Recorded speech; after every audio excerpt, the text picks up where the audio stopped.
کہ میری روح تک زخمی ہو گئی، لیکن آخر میں آ کر اس نے مجھے بالکل ہی ختم کر دینے کا بندوبست کر دیا۔ مجھے بابا اسفندی یار کا خیال آیا، اگر وہ مجھ سے ناراض نہ ہوتے تو شاید ان کی روحانی طاقت مجھے اس شیطانی چرخے سے نکال دیتی، مگر ان کی نصیحت پر عمل نہ کر کے میں نے خود کو ان سے بہت دور کر لیا۔ یہی ان کا بہت بڑا کرم تھا کہ انہوں نے مجھے جسمانی زخموں کی اذیت سے نجات دلا دی، ورنہ شاید میں کچھ عرصے تک اور فقیرانہ زندگی گزار کر جمعدار گوپال کی آسودگی کا بندوبست کرتا رہتا۔ رات ہوئی تو کچھ پولیس افسر مجھ سے پوچھ گچھ کرنے کے لیے آئے۔ وہ مجھ سے اقبال جرم کروانا چاہتے تھے، لیکن میں برابر یہی کہتا رہا، میں نے کسی کو قتل نہیں کیا۔ مجھے خدشہ تھا کہ اقبال جرم کروانے کے لیے مجھ پر تشدد کیا جائے گا، لیکن حیرت انگیز طور پر ایسا نہیں ہوا۔ اس سے میں یہ نتیجہ اخذ کیا کہ پولیس اپنے کیس کو بہت مضبوط سمجھ رہی ہے، اور میرا اخذ کیا ہوا یہ نتیجہ غلط نہیں نکلا۔ چھٹے دن مجھے عدالت میں پیش کر دیا گیا۔ پہلی پیشی رسمی کارروائیوں میں ختم ہو گئی۔ وہاں سے مجھے پولیس کے صدر دفتر کی بجائے جیل بھیج دیا گیا۔ عدالت میں مجھے ارج بختیاری کی شکل بھی نظر آئی، اور اسے دیکھ کر میری طبیعت میں خاصا اشتعال پیدا ہو گیا۔ میں نے فیصلہ کیا کہ خواہ کچھ بھی ہو، مجھے جب عدالت میں بولنے کا موقع ملے گا تو میں ارج بختیاری کی شخصیت کے گھنونے رخ ضرور بے نقاب کروں گا، اور میں نے اپنے مصمم ارادے کو اپنے دل میں ہی رکھا۔ اس کا ذکر اپنے وکیل سے بھی نہیں کیا، جو سرکاری طور پر میری دفاع کے لیے مقرر کیا گیا۔ دوسری پیشی ایک ہفتے کے بعد ہوئی، اور اس پیشی میں کیس کی شکل نے واضح ہونا شروع کیا۔ مجھے محسوس ہوا کہ پولیس کا کیس خاصا مضبوط ہے، جبکہ دفاع میں ایک بھی ٹھوس نقطہ موجود نہیں۔ یہ مقدمہ 2 ماہ تک چلتا رہا۔ اس دوران میں کئی گواہیاں بھی ہوئی۔ یہ وہ لوگ تھے جنہوں نے اپنے بیان کے مطابق مجھے پولیس اسٹیشن سے بھاگتے ہوئے دیکھا تھا۔ وہ گواہیاں اتنی مضبوط تھیں کہ میرے وکیل کی جرح انہیں ذرا بھی نہیں ہلا سکی۔ ارج بختیاری نے اپنے بیان میں صرف اس بات کو نمایاں کیا تھا کہ میں نے اس کے گھر میں چوری کی تھی۔ آقا رضا علی کو بھی عدالت میں حاضر ہونا پڑا، اور بیان دیتے وقت ان کے چہرے پر زردی کھنڈی ہوئی تھی۔ میں دعوے سے کہہ سکتا تھا کہ وہ اس وقت بھی سارنگا کی پرسرار طاقت کے زیر اثر ہیں۔ میرے خلاف پولیس کا سب سے بڑا ثبوت یہ تھا کہ اس سنگین پر میری انگلیوں کے نشانات موجود تھے، جس سے پولیس والوں کو ہلاک کیا گیا تھا۔ اب آخری پیشی باقی تھی، اور میری قسمت کا فیصلہ ہونے والا تھا، اور میں نے اپنی قسمت سے کوئی خوشگوار توقع وابستہ نہیں کی۔ میں خوف و اضطراب کے عالم میں آنے والی منحوس گھڑی کا منتظر تھا۔ آخر وہ صبح طلوع ہوئی، اور مجھے ایک بند گاڑی میں بٹھا کر جیل سے عدالت لے جایا گیا۔ عدالت میں داخل ہوتے ہوئے میں نے اپنی ٹانگوں میں کپ کپاہٹ سی محسوس کی۔ میرا دل پوری شدت سے دھڑک رہا تھا، اور پیشانی پر پسینے کی نمی موجود تھی۔ عدالت کا کمرہ لوگوں سے بھرا ہوا تھا۔ میرے کیس نے خاصی شہرت حاصل کر لی تھی۔ ان لوگوں کی بہت بڑی تعداد کو اس سے بڑی دلچسپی ہو گئی۔ میں یہ بھی محسوس کر چکا تھا کہ ان لوگوں کو مجھ سے کوئی ہمدردی نہیں۔ وہ اس شفاق قاتل کو سزا دلوانے کے خواہش مند تھے، جس نے اتنی بے دردی سے پولیس اسٹیشن کے ایک ایک آدمی کو ہلاک کر دیا۔ میں کٹہرے میں کھڑا ہوا لوگوں کی نفرت انگیز نظروں کا مرکز بنا رہا، اور کچھ دیر بعد جج اپنے چیمبر سے نکلا تو لوگ اس کے احترام میں کھڑے ہو گئے۔ اس وقت وہ جج مجھے دنیا کا شفاق ترین آدمی معلوم ہو رہا تھا۔ جج کے بیٹھتے ہی سب لوگ بھی بیٹھ گئے، اور عدالت میں ایک گمبھیر سکوت چھا گیا۔ سب کی نظریں جج پر جمی ہوئی تھی، اور جج اپنے سامنے کھلی ہوئی فائل پر نظریں جمائے ہوئے تھا۔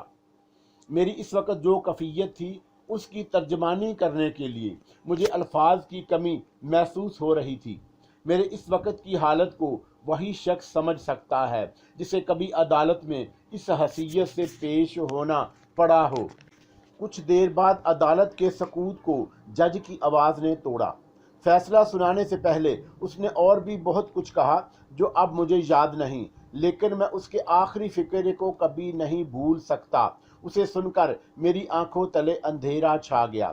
اس فکرے میں میرے لیے پھانسی کی سزا تجویز کی گئی تھی۔ ساری عدالت لوگوں کے شور سے گونج اٹھی۔ مجھ پر غشی سی طاری ہونے لگی۔ یہ احساس ہی نہیں رہا کہ ارد گرد کیا ہو رہا ہے۔ جب میری حالت کچھ سنبھلی تو پھر میں جیل میں تھا۔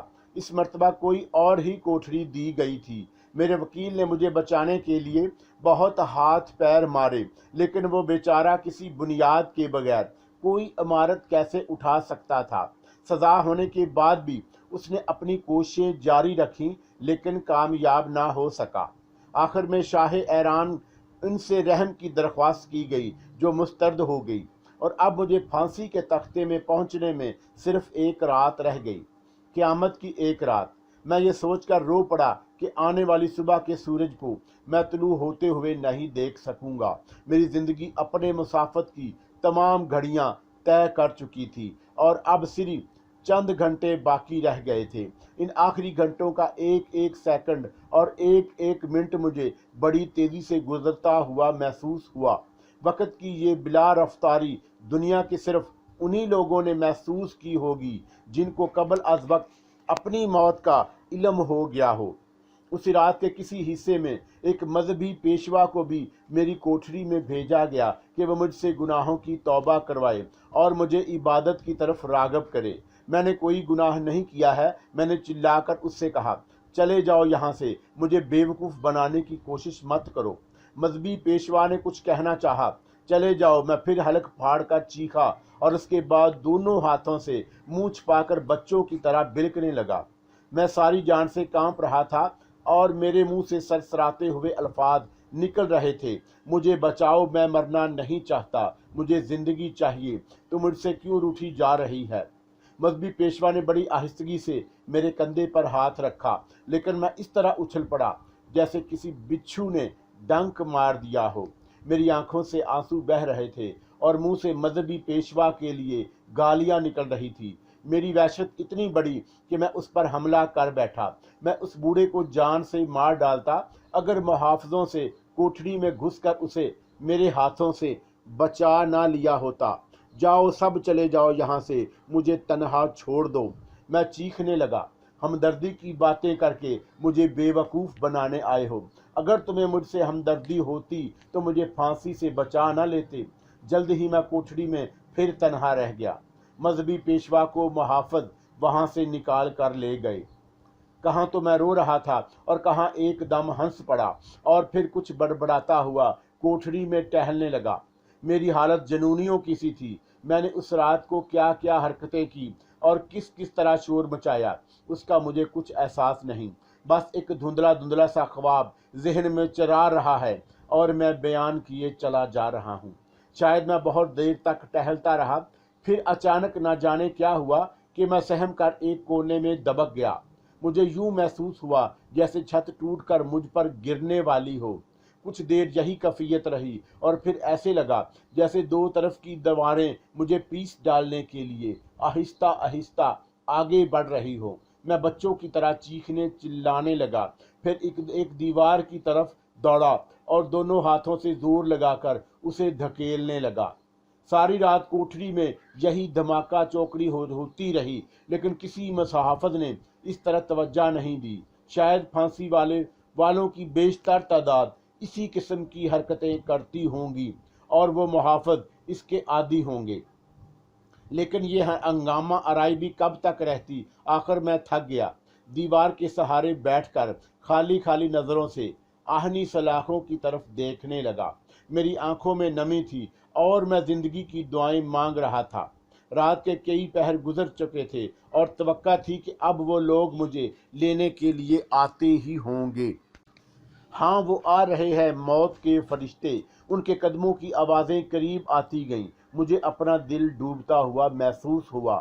میری آنکھیں جیسے پتھرا کر رہ گئیں اور آہنی سلاخوں والے دروازے کی طرف میں دیکھے جا رہا تھا۔ میں روحانسی آواز میں نہیں نہیں، میں دھیرے دھیرے کہنے لگا۔ سلاخوں والا پھاٹک کھلا اور لوگ اندر آ گئے۔ نہیں نہیں، میں رو پڑا۔ دو محافظوں نے مجھے بازوؤں سے پکڑ کر اٹھانے کی کوشش کی۔ مجھے یوں محسوس ہوا جیسے میرے جسم میں جان ہی نہ رہ گئی ہو۔ میں اپنے پیروں پر کھڑا ہونے سے قاصر تھا۔ وہ لوگ مجھے اس کوٹری سے نکال کر لے گئے۔ میرے پیر فرش زمین پر گھسٹ رہے تھے۔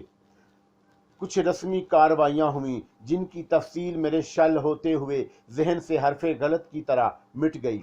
مجھے پلیٹ فارم پر کھڑا کر دیا گیا۔ میری ٹانگیں کپ کپا رہی تھی۔ اگر 2 آدمی مجھے سہارا دیے ہوئے نہ ہوتے تو میں گر پڑتا۔ مجھ سے کچھ آگے پھانسی کا پھندا لہرا رہا تھا۔ وہی قومی ہیکل جلاد بھی کھڑا تھا جس کو مجھ سے کوئی دشمنی نہیں تھی، لیکن جو مجھ سے میری سب سے پیاری شے چھین لینا چاہتا تھا۔ میرے دونوں ہاتھ پشت پر کیے گئے اور انہیں باندھا جانے لگا۔ اس کے بعد میرے سر پر وہ دوپڑا چڑھا دیا جاتا جس کے بعد مجھے یہ دنیا رنگ و بو پھر کبھی دکھائی نہ دیتی۔ مجھے موت سے چند لمحوں کے فاصلے پر کھڑی تھی۔ میں ایک بار پھر رو پڑا۔ وہ ایسا ماحول تھا جس کی یاد کو میں اپنی زندگی کے کسی حصے میں فراموش نہیں کر سکتا۔ میں خاموش آنسو بہا رہا تھا کہ اچانک مجھے اپنے سر پر چبھن کا احساس ہوا۔ یہ چبھن ایسی تھی جیسے کسی بلی نے پنجے چبوئے ہوں۔ میں نے بوکھلا کر اپنے سر پر ہاتھ پھیرنا چاہا لیکن میرے ہاتھ تو بندھ چکے تھے۔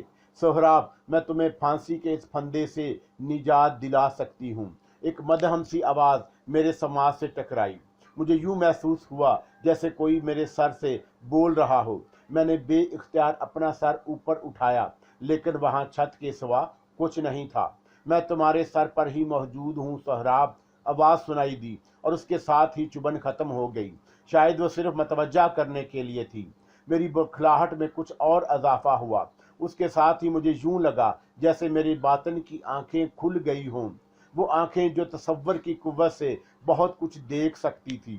میں نے اپنے سر پر ایک ننھے سے وجود کو دیکھا۔ وہ کامنی سی مورت بے حد مضطرب نظر آ رہی تھی۔ اس کا چھوٹا سا وجود میرے سر پر بے چینی سے ٹہل رہا تھا، لیکن وہ سرنگا نہیں تھی۔ یہ وجود تو سرنگا کے ننھے وجود سے بھی بہت چھوٹا تھا۔ ان کا میرے ذہن میں چھناکا سا ہوا۔ تم نے ٹھیک سمجھا، میں ان کا ہی ہوں، وہ بولی۔ میں تمہیں اس اذیت ناک موت سے بچا سکتی ہوں، لیکن تمہیں ایک وعدہ کرنا ہوگا۔ تمہیں منہ سے کچھ بولنے کی ضرورت نہیں، صرف سوچنا کافی ہوگا۔ میں تمہارے خیالات کو بھی پڑھ سکتی ہوں۔ اس صورتحال نے میرے دوران خون کو بہت تیز کر دیا، لیکن یہ بات میرے ذہن میں بہت دور تھی کہ ان کا مجھ سے کیا وعدہ لینا چاہتی ہے۔ دفتن انکا نے پھر اپنے پنجے میری کھوپڑی میں گڑ دیے اور بولی، جلدی فیصلہ کرو، وقت بہت کم ہے، تم موت کے بالکل قریب پہنچ چکے ہو۔ اگر تم میرا ایک کام کرنے کا وعدہ کر لو تو میں تمہیں نہ صرف پھانسی کے تختے سے بچا سکتی ہوں بلکہ بعد میں بھی بہت کام آؤں گی۔ تم جب تک چاہو گے میں تمہارے سر پر رہوں گی، اور پھر یہ بھی ہو سکے گا کہ تم دنیا کی آسائشوں کو اپنی ٹھوکروں سے اڑا دو۔ میرے ہاتھ بنتے جا چکے تھے اور مجھے پھانسی کے تختے سے کچھ اور قریب کر دیا گیا۔ مجھے یہ الجھن تھی کہ ان کا مجھ سے کیا وعدہ لینا چاہتی ہے۔ میں نے اس کے بارے میں جو کچھ پڑھا تھا اس کی رو سے انسانی خون انکا کی غذا تھا، اور وہ اس کے خون کے حصول کے لیے ہی اسی آدمی کو مجبور کرتی تھی جس کے سر پر وہ موجود ہو۔ نہیں، انکا نے جھنجھلائے ہوئے انداز میں کہا، میں تم سے انسانی خون کا مطالبہ نہیں کروں گی، لیکن میرا مطالبہ کیا ہے اس کا جواب دینے کے لیے اب وقت نہیں رہا۔ اگر تم موت کو گلے نہیں لگانا چاہتے تو جلدی فیصلہ کرو۔ وقت اب واقعی نہیں رہا تھا۔ جلاد میرے سر پر توبڑا چڑھا رہا تھا۔ اس کی یہ حرکت انکا کے لیے کسی پریشانی کا سبب نہیں بنی۔ وہ بدستور میرے سر پر موجود تھی۔ ہر طرف تاریکی چھا گئی۔ اب میں کچھ دیکھنے سے قاصر تھا، لیکن نہیں، مجھے انکا اب بھی نظر آ رہی تھی۔ اسے تو میں باطن کی آنکھوں سے دیکھ رہا تھا۔ اس کے چہرے پر اضطراب تھا، جھنجھلاہٹ تھی۔ وہ مجھ پر جھنجھلا رہی تھی کیونکہ میرے فیصلے کی تاخیر نے اسے پریشان کر رکھا تھا۔ یہ بڑے نازک لمحات تھے اور میں ان لمحات میں اس کے علاوہ کوئی فیصلہ نہیں کر سکتا تھا کہ مجھے انکا کی بات مان لینی چاہیے۔ ہو سکتا ہے کہ وہ اس کے عوض مجھ سے کوئی بہت ہی کھٹن مطالبہ کر دیتی، لیکن موت سے رستگاری کا سا وزن کسی بھی مطالبے میں نہیں ہو سکتا۔ زندگی جیسی عزیز ترین شے کے لیے